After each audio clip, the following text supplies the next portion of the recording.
I'm actually going to do Sidemount diving this summer. Are you really? Well, good. Good for you. Again, Yeah, that's one of the surplus things dive. that I suggest too for people that older divers because you can put them on in the water, take them off in the water, and the same thing goes for some of the new things that are out like the Avelo diving system, which is the one where you Oh don't. yeah, Yeah, because I did test dives on the Avelo system, and I'm a and firm believer in it. really, Because oh yeah, because when I first heard about it, actually, I went to a seminar they did at the DEMA show a couple of years ago, and I'm sitting in the room with a lot of other dive professionals. You know, we're all kind of scratching our heads. This thing really work, and I can see people shaking their heads. You know, this thing can't really work. And so afterwards, I went to their booth at the show, and I said, you know, I have a lot of questions about this because I do a lot of work in diving safety, and I want to make sure that the system is a safe thing to use. And they said, well, you know, we've been wanting to talk to you anyway. And so would you be willing to come out to Maui and do some of the test dives with us? And I said, absolutely. So they flew me out to Maui and I had an opportunity to test dive it. And when I was diving in Maui, I was wearing a 5 mil suit. And normally with a 5 mil suit, I'll wear about 18 pounds or so of lead, being a robust kind of guy that I am. And so with the Avelo system, I only had to wear 4 pounds of lead. So four pounds. I was able to take 14 pounds of lead off my weight belt with a 5 mil suit. And I think actually, had I been there longer, because I was only there for a week, had I been there longer and been able to make more dives with it, I think I could have taken off even more weight. In fact, some of the people that I talked to, there's a lady called Jennifer Idle that works for that company also. She does a lot of dry suit diving. She said she was able to take 50% of the weight off of her weight system with that Avelo system. And I mean, there's no drag because there's no BCD that you wear. And I tested it when everything failed. I want to make sure that if the battery pack failed or the pump failed or whatever failed, that it would still be a safe system to use. And when the pump wasn't working and the battery pack wasn't working, the absolute worst I was is neutrally buoyant. Really? Yeah, so you can't overweight yourself because in reality you're taking weight off. You can't have a rapid ascent because you're not wearing a BC, so there's nothing affected by the direct pressure of the water. So with the BC, if you start towards the surface, for example, you've got to deal with that expanding air in your BC if you put air in your BC. And just think about it. In fact, I gave a lecture, a webinar the other day to a group of underwater photographers, and I was saying just think about the fact that if you're wearing a traditional scuba equipment with a BC, and you've got $20,000 or $30,000 worth of camera equipment in your hand, and all of a sudden you run across somebody experiencing a diving emergency, what are you going to do? You only have two hands. All of a sudden, if you deal with this person, let's say they're even unconscious, if you bring them to the surface, you're going to have to deal with the air in their BC, air in your BC, and camera equipment. What are you going to do? And it's a very complex psychomotor skill when you're trying to deal with all of that. But if you had the Avelo system, you could do all that with one hand because you're going to be neutrally buoyant. That person's going to be neutrally buoyant. And so all you do is swim to the surface. You can do one. So with the Avelo diving system, you don't even have to make any adjustments at all to your buoyancy. Once you're in the water, you are slightly positive. And then what you do is you push a button and water is forced into the cylinder and it compresses a bag that contains your breathing gas. So what that does, that changes your displacement. So it reduces your displacement and therefore reduces your positive buoyant force. And so therefore you become slightly negative and then you start sinking to the bottom. And then you adjust it by putting a little bit more water in or letting a little bit of water out till you get neutrally buoyant. Once you're neutrally buoyant throughout the entire water column. So for example, one of the dives I did, I had my hands in front of me like I was carrying a camera. So I had my hands out here like this. And I was at 50 feet at the Molokini crater. And so I heard a noise and I looked up and there was a whale shark at the surface.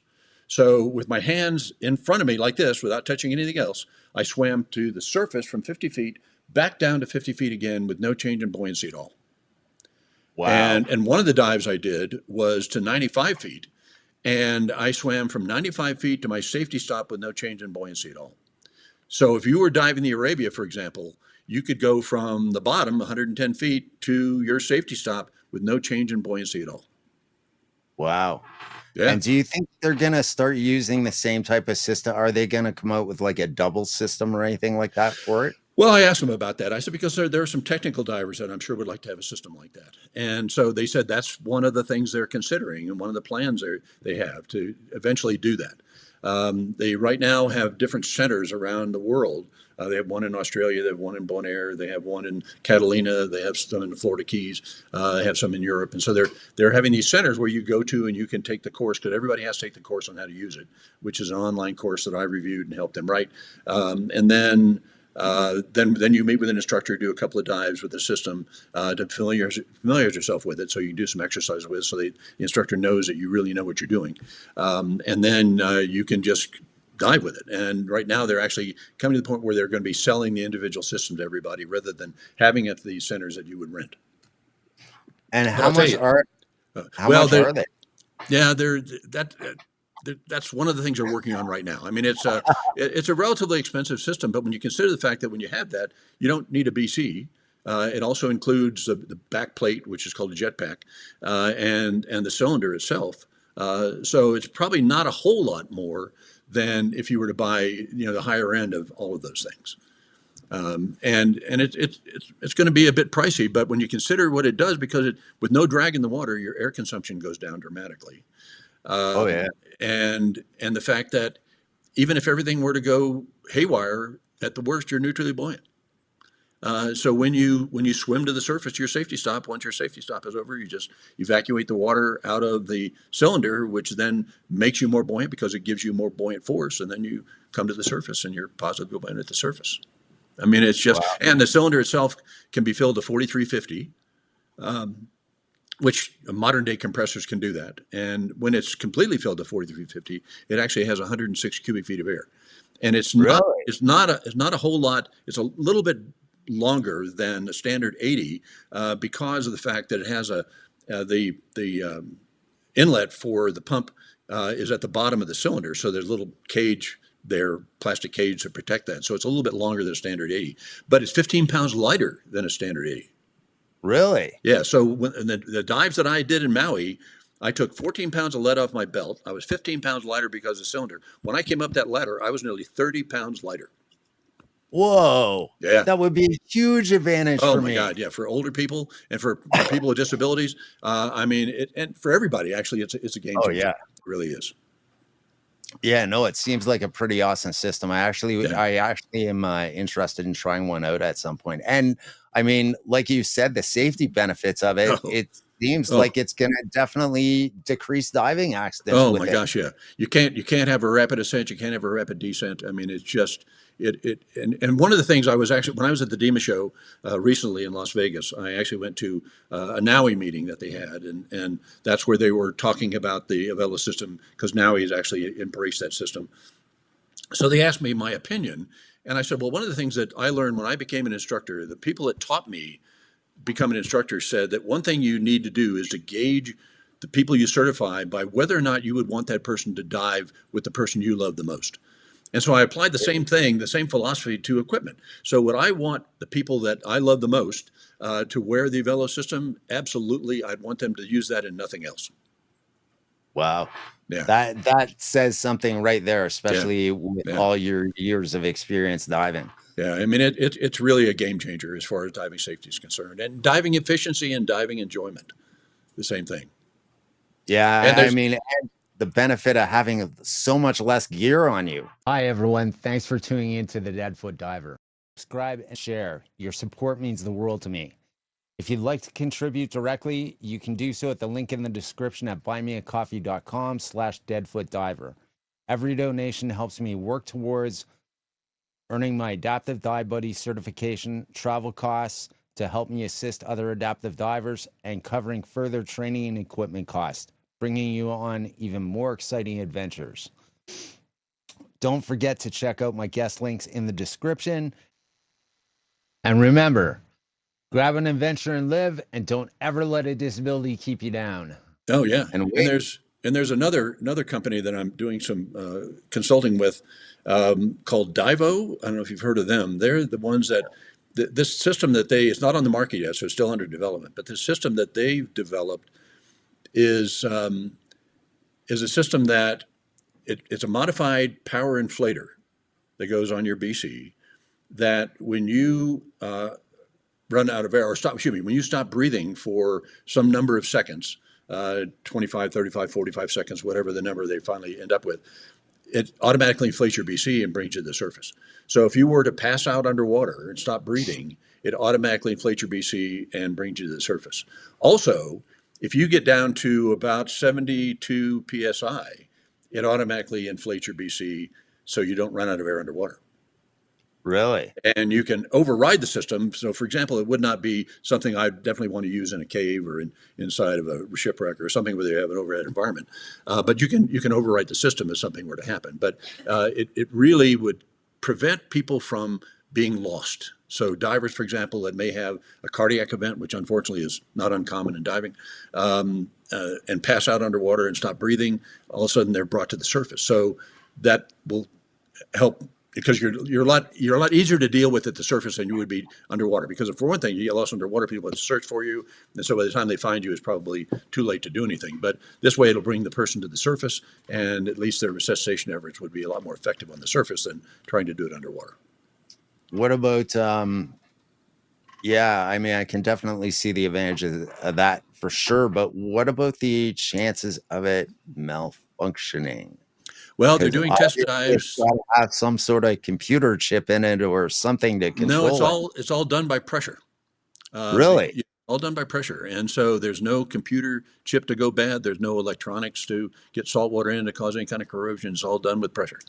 And not being an engineer, I don't know the details of that, but they're doing test dives. They've done a number of test dives on it now, and so far, if it malfunctions, it's just simply not going to work. It's not going to start inflating your BC.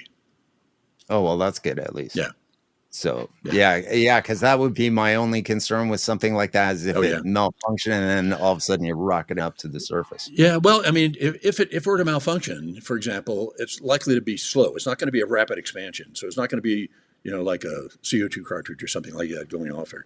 What is going to happen is because you'll notice a slight change in buoyancy. What would you do if you notice a slight change in buoyancy? Simply dump the air out, or you can disconnect the hose.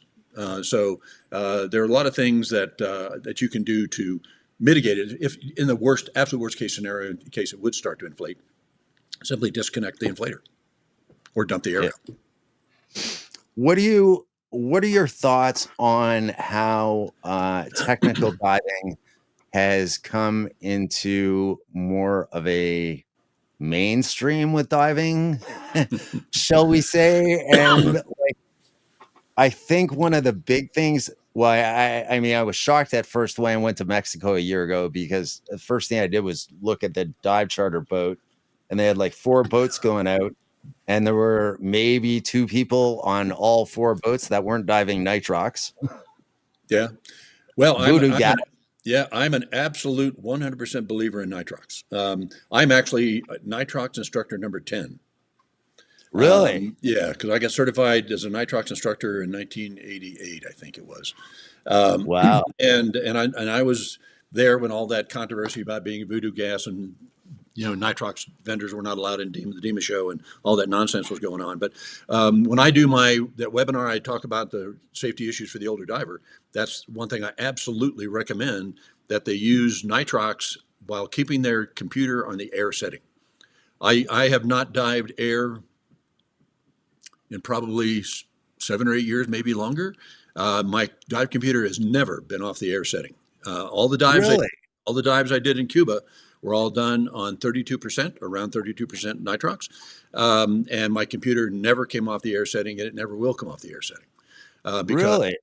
I think that's something that older divers and conservative divers really should do, because it does give you, in my opinion, a safety factor, because your computer thinks you're breathing 78% nitrogen when you're actually breathing a lot less nitrogen. So therefore, it's going to, I think, have a positive impact on your safety.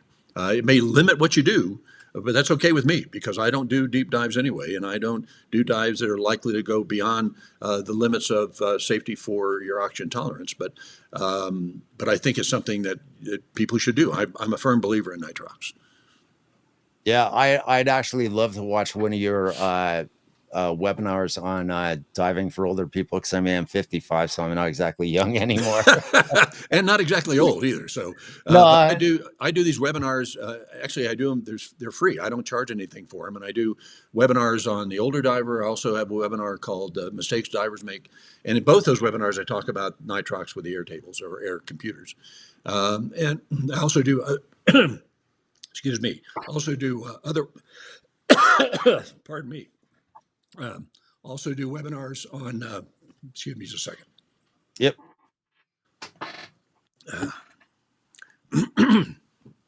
Okay, also do webinars on other safety topics like risks in diving and all of those things. So if any group wants those, all they have to do is drop me an email. My email address is danor@danorconsulting.com, and Awesome.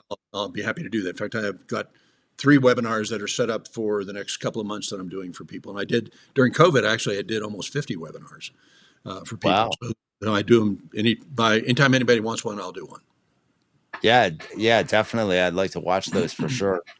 So you were instructor number 10 for Nitrox. For Nitrox. Yep. Dick So who is Rutkowski your certified Nitrox? me down at his, because when I was working at Florida State, I went down there to learn chamber operation because at FSU we had a project at Warm Mineral Springs in Venice, Florida, where we had an on-site chamber. And so I needed to be able to run the chamber. So they sent me down there to learn chamber operation. And while we were doing that, that's when Dick was starting his nitrox certification. And he kept telling me, he said, you need to be a nitrox instructor. And I said, well, we're using nitrox at Florida State. We have been using it, but we don't certify people because the science divers didn't need the certification. They just need the training. And he said, yeah, but you really need to be a nitrox instructor. And so he finally talked me into it. And then I was the 10th one that he certified. Wow. Yeah, Dick's actually a really cool guy. Dick actually certified me for Nitrox back in Oh, did he really? 1996. Oh, Yeah, nice. Yeah. so I'm actually I think my cert number is something like 6126 or something. It's old actually. Wow. It's actually, yeah, I actually did it at the Underwater Canada show Oh, one did you year really? when Dick Wow. came up. Yeah, there were Nice. me and 5 other instructors that actually took it. Mm. And we actually took a lot of heat for taking that course and getting certified in Nitrox. Yeah, it was kind of a challenge for me because after I left Florida State and went to Dan in 1991, there was still a lot of discussion at Dan about the safety of using something other than air. And so it made me kind of an outlier because I was a nitrox instructor and was still teaching it, and being at Dan where they didn't necessarily embrace it in the very beginning. So that was kind of a challenge. But So did you yeah. take a lot of heat over that? I took a little bit. Yeah, I took a little bit because again, they weren't really sure of the value of nitrox and what it would do in the long term, or what it would do if something happened to you. And so we since found out that it really is a benefit. It's not going to really cause any harm unless you could do deep diving or something like that with it. Yeah. But it's not something that they now know is going to be an issue because it really is far safer than using air. I think, at least in the kind of diving that I do. Yeah, I actually, when I started diving this year, because of my age and stuff, and because I had nitrox cert, I started diving nitrox all Good for year. you. Good for you. And yeah, I only dive it unless I don't have a no option and I have to dive air. Which I've only when I was in Jamaica, I ended up having to dive air, but other than that, I pretty well dive nitrox all the time. Yeah. Mainly safety benefits of it and because my age. Yeah. Well, I think the last Um, time I dived air was actually in 2018 when I was on the first Antarctic trip that I was on because they didn't have the ability of doing nitrox on a research ship. So we had to breathe air. And even then, when you're diving in the Antarctic, you have to be extremely safe anyway because you're at least 2 days away from any kind of help. Even though oh there yeah. even though there is a hospital on the ship, it's very rudimentary and they don't really have the facilities of really dealing with a serious diving accident. So we always made sure that everybody was very, very safe. There was a hard limit at 60 feet, and they had to do relatively short dive profiles in order to be completely safe. Because again, you don't want anything to happen when you're that far out away from help. Oh yeah, absolutely. I mean, it definitely. Do you notice a difference personally being less tired diving nitrox compared to air? Yeah, that's one of the things people talk about, and a lot of that is really kind of subjective. But the diving research groups have understood that when you have a lot of nitrogen in your system, that does cause some fatigue. And so I think by breathing nitrox, especially if you're breathing it using air limitations, then your body has absorbed far less nitrogen, and therefore you're less likely to be as fatigued as you would be if you're breathing air. So I do think that, and most everybody I've talked to said they do feel a difference, and I feel a little bit of a difference also. Yeah, I actually did notice a difference between when I dove nitrox all year and then when I was in Jamaica. That was actually one of the first things I said to my wife when I got back up after my first two dives. It's like, Yeah. yeah, I like nitrox better. I feel less tired.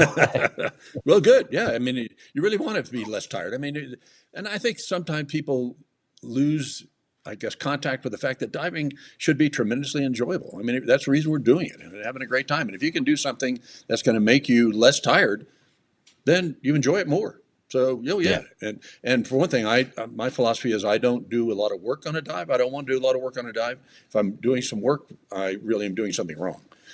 So you want to make sure that you really enjoy yourself and really take advantage of all the benefits of scuba diving. Oh yeah, and I mean the medical benefits are huge. When I actually did this in Jamaica, I did this the first night at the resort actually. So I hadn't even we've been there like maybe 2 hours. I hadn't even like had more than 2 drinks, I don't think, the entire day. And I was walking along this dark path, and of course, me being blind in my left eye. And then on top of it, I have glaucoma. I forgot to mention that as No. well. So dark and me don't really like each other when it I can comes see to that. why. Yeah. And then on top of it, so I'm walking along this dark path, and all of a sudden I tripped on a rock that had or a uneven stone on the path, went flying forward, and my leg brace, the strap actually broke at the same time. Oh no. Oh no. And then I just went down like that. And I'm like, I think I need to get this checked out. My wife's like, no, they won't let you dive all week. And I'm like, yep, good point. Yeah. So not Yeah. not to mention the fact they want like $10,000 on a credit card just to even get you down Oh there. yeah. Oh yeah. No. So and I hadn't been diving in like 25 years in the ocean. So there was no way I was about to miss diving for the week. So I sucked it up, hid my injury from 'em all week, dove with it, and it actually was way better the entire week when I was You're diving wondering. than when I got back and Yeah. when Took they put it in the cast. took some of that weight off. Yeah, I think so. Yeah, I think you're right. Yeah. Being Oh neutral. yeah, and it was a lot less swollen too. No, that's good. Good. Hopefully, you So told your buddy that you had the injury. oh yeah. I did tell my buddy that. Good idea. So but yeah, it was a good time. Good. Um So what else do you have planned coming up for 2025 with your expeditions and stuff? Well, we do what we do. But actually, my wife helps on the expeditions too. She does a lot of the paperwork for blue green expeditions. But we volunteer to help run some of these. I help lead some of them along with Faith Ortiz and her business partner Paul Holbrook. They're the ones that actually created the company. So whenever they have a need for somebody to help on a trip, they'll contact us. And so this past year. Um, we helped on the citizen science program, as I mentioned, to the Antarctic in February and March, and then there was an expedition to India, which was a non-diving expedition that I led, and then there was a trip to Svalbard in the Norwegian Arctic in the summer that I led, and then this trip to Cuba. And then next year, we're doing at least two. One of them is another trip to the Norwegian Arctic, which is another citizen science trip that's going to be in August. That's going to, again, go to Svalbard. Svalbard, again, is the Norwegian Arctic. and then we're going to go from there to Greenland, and then there's an add-on if people want to do a trip to Iceland. So we're actually going to do all three of those. So I'm going to be helping Faith lead that trip to Svalbard and then to Greenland, and then we're going to help on the Iceland trip. And I'm especially looking forward to Iceland because even though I've been there before, I've never done any diving or snorkeling there, and I want to snorkel at Silfra, which is the crack where the two tectonic Oh plates yeah. hit. So I'm going to snorkel that. And then right after that, about 10 days after that, actually, is a trip to Madagascar, which is not a diving trip. It's a land-based trip that I'm going to be helping on too. So those are the What are two you going to be we doing in have. Madagascar? Photography generally, like we did in India. India was photographing, the landscape there and the landmarks, and then also photographing tigers. So we had an opportunity Wow. to photograph tigers in the wild. We're seeing as many as 4 Bengal tigers at a time. So Wow. it was pretty cool. And I post those photos actually on my Facebook page that I have. And then with Madagascar is going to be similar because a couple of years ago she also did one, which was a land-based trip, also to Tanzania and Rwanda. So Tanzania to go to the Serengeti, and then to Rwanda to do the mountain gorillas that we did on with that, and we helped out with that trip. And then and so those are the two trips that I'm doing with her this year. Also did a couple of other trips this year, which were not with her. I did one to Birmingham, England. I was asked to be the keynote speaker for the British Sub-Aqua Club's annual conference in Birmingham, Yep. and I did that, and also I did one of the lectures on the mistakes divers make as my keynote address, and then I did a breakout session on the safety issues for the older diver, and then I was asked to be a keynote speaker for the International Scuba Diving Hall of Fame in Grand Cayman. And I gave a keynote speech there. And that one was really about older divers when they reach the point that they no longer dive and no longer want to dive or even snorkel. What should they do? And in my opinion, they then should be mentors because there are a lot of people that would like to know the things that they know, things they've learned over their diving career, and been involved in like podcasts like this, for example, to tell stories, most of which are true, I'm sure. Hopefully all of mine are true, but you never know. But those are the couple of things that I did this year that were not along with Faith. But we're here to help her anytime she needs help, and anytime anybody else needs help. We're always available to help whenever we can. So if somebody wants to sign up for one of these excursions with you, whereabouts do they go to get the information for that?